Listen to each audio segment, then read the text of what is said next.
অফিসের সকলের সামনে মীরাকে ঘাড় ধাক্কা দিয়ে বের করে দিল আর্য।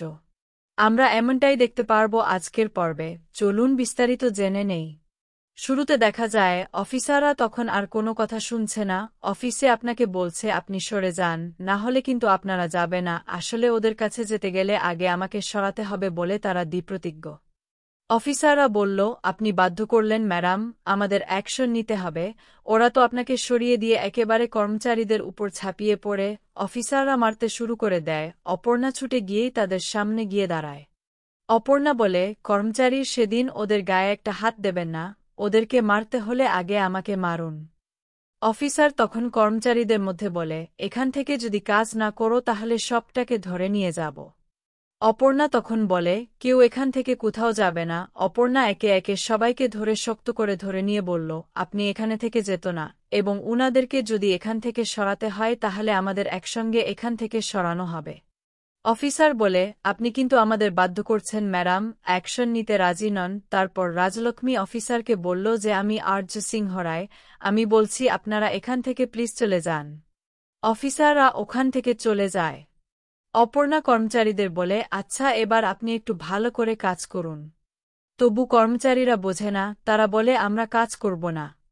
অর্ক তখন ওদেরকে বলে, আচ্ছা আপনারা কাজে না করলে কি করে চলবে বলুন তো।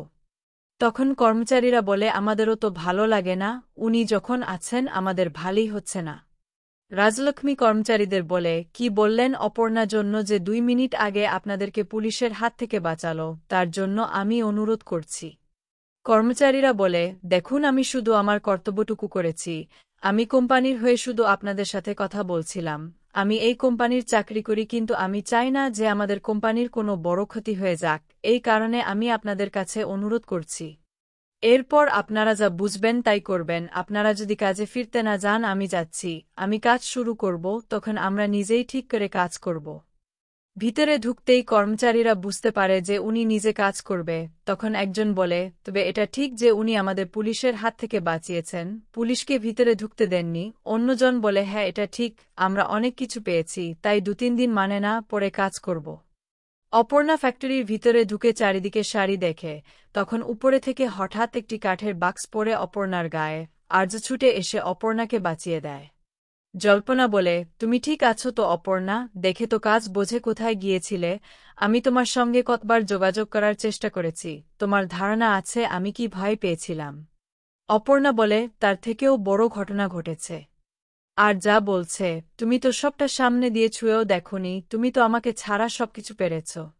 অপর্ণা বলে, জানো আমি পাগল হয়ে যাচ্ছিলাম। আর্য বলে, যেটা হচ্ছে সেটা একদম ঠিক হয়নি, আজও আমি দুঃখিত। আমি সত্যিই বুঝতে পারিনি যে আমার অন্যায় হয়েছে। অপর্ণা বলে, আমি কোনো ন্যায় অন্যায় বুঝি না, আপনি কেন করলেন বলুন তো, কিসের জন্য করলেন বলুন, কিছু একটা কারণ আছে, কারণটা কি? তখন আর্য বলে, পরীক্ষা নেওয়ার জন্য। অপর্ণা বলে, তার পরীক্ষা আমার আর চাই না, আমি শুধু একটা ছোট্ট জিনিস প্রমাণ করতে চেয়েছিলাম। ঠিক তখনই অরোরা সেখানে আসে।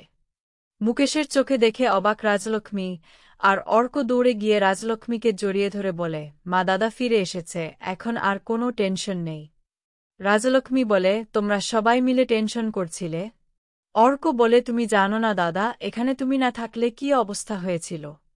আচ্ছা দাদা, তুমি কখন এলে? আমরা তো কিছুই বুঝতে পারিনি, তুমি এখানে ছিলে, আমাদের খুব চিন্তা হচ্ছিল। আর্য বলে, এত প্রশ্ন এত চিন্তা কেন? তখন রাজলক্ষ্মী বলল, চিন্তা করার মতো কারণ ছিল, কারণ এবার কোনোভাবেই তোমার সঙ্গে যোগাযোগ করা যাচ্ছিল না। অর্ক বলে, এটা সত্যিই চিন্তার বিষয় ছিল, কখনো এরকম হয়নি। রাজলক্ষ্মী বলে, আজও বোঝা যায়নি এটা অভিমান নাকি অন্য কিছু। তুমি থাকলে তো এমন কোনো সমস্যাই হতো না। আর্য বলে, আচ্ছা আমি ফেরার আগেই তো কেউ একজন সব সমস্যার সমাধান করে ফেলেছে, তাহলে আমার মন খারাপ কেন? রাজলক্ষ্মী বলে, তুমি কথা দাও, আর না বলে কোথাও যাবে না। আর্য বলে, আচ্ছা ঠিক আছে, আমার ভুল হয়েছে, আমি দুঃখিত, আমি কথা দিচ্ছি কোথাও না বলে আর যাব না। অর্ক বলল, আমার কিন্তু তোমাকে অনেক কিছু বলার আছে, অনেক কিছু জানার আছে। আর্য বলে, হ্যাঁ আমি জানি তোমার অনেক কিছু বলার আছে, সেটা আমি জানি। অর্ক বলে, আজই বলবে? আর্য বলে, না এখানে নয়, অফিসে গিয়ে কথা হবে। আমাকে একবার অফিসে যেতে হবে, অনেকের থেকে অনেক কিছু জানার আছে, অনেক প্রশ্নের উত্তর দিতে হবে। এরপর আর্য অফিসে গেল। সেখানে গিয়ে স্টাফরা বলে, স্যার, এখানে একটা সমস্যা হয়েছিল, তবে অপর্ণা সামলে নেওয়ার চেষ্টা করছে। আর্য বলে, আমি জানি ও সামলে নিয়েছে। আমার বিশ্বাস ছিল ও পারবে, সেই কারণেই আমি এত বড় দায়িত্বটা ওর উপর দিয়েছিলাম। স্বপ্ন বলে, কিন্তু স্যার, আপনি অফিসে না থাকলে আমরা খুব টেনশন করি। যদি এমন কোনো বড় সমস্যা হয় তখন আমরা কি করব? আর্য বলে, আমি যদি নাও থাকি বা বড় কোনো সমস্যা হয়, সেটা সামলানোর জন্য একজন তৈরি হয়ে গেছে। তারপর সে সব স্টাফদের ধন্যবাদ জানিয়ে বলে, তোমরা সবাই তাকে সাহায্য করেছ, তার পাশে ছিলে। এরপর সবাই চলে গেল, কিন্তু নিহিত তখন তাড়াতাড়ি করে ওখান থেকে পালাতে থাকে। আর্য মীরাকে ধরে বলে, তোমাকে তো দরকার, তুমি চলে যাচ্ছ কেন? এখন তুমি তো সবকিছু। মীরা বলে, আমি বুঝলাম না। আর্য বলে, বোঝানোর জন্য ডেকেছি। এই যে সব কিছু ঘটল, তার মধ্যে তোমার ভূমিকা রয়েছে। মীরা বলে, আমি ঠিক বুঝতে পারলাম না। আর্য, তুমি বলো যে অপর্ণাকে আমি বেশি সুযোগ দিয়েছি, আমি ওর প্রতি দুর্বল। হ্যাঁ, এটা ঠিক যে আমি ওর প্রতি দুর্বল, একটু বেশি সুযোগ দেওয়া উচিত ছিল। কাজের জায়গায় তুমি যেমন আমার কাছে তেমনি। আর্য বলে, এটা প্রমাণ করার দরকার ছিল। দেখো, আমি তোমাকে আগেই জোর দিয়ে বলেছিলাম যে অপর্ণা নিজেকে প্রমাণ করবে। কেউ দিয়েছে, কিন্তু মানুষজন বুঝেছে। তারপর ব্যাংকের টাকাটা ফান্ড আটকে গেছিল। ও প্ল্যান বি করে অফিসের সব কাগজপত্র নিয়ে সেখানে লোন নেওয়ার চেষ্টা করেছে। হ্যাঁ, আমি জানি ও বিপদে ছিল, কিন্তু বিপদ থেকে বেরোনোর রাস্তাও নিজেই খুঁজে বের করেছে। বিশ্বাস করো, আমি এতটুকু হেল্প করিনি যতটা করার কথা ছিল, কিন্তু ও করেছে। এখন যার যা গুণ সেটা মেনে নিতে হবে। রাজলক্ষ্মী তখন সব কথা শুনে বলে, এই সব কিছুতে তুমি আগে আমাকে বললে আমি একটা টেনশন করতাম না। আর্য বলে, হ্যাঁ, আমি ইচ্ছে করেই বলিনি যাতে এই ভয়টা তৈরি হয়। এই ভয়টা অপর্ণা পাবে, এটা পাওয়া জরুরি ছিল যে ক্রিটিক্যাল সিচুয়েশন তৈরি হলে মাথা ঠান্ডা করে সিচুয়েশন হ্যান্ডেল করতে হয়। সেটা ওর প্রমাণ করা জরুরি ছিল, আর ওটা পেরেছে।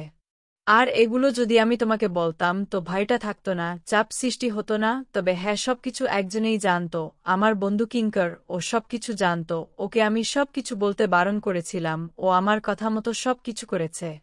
রাজলক্ষ্মী হাসে বলে, যা হয়ে গেছে ওর কাছে তোমার কথা। আমি তো বলছিলাম একটু হেল্প করবে, তুমিও হয়তো হেল্প করলে ভালো হতো।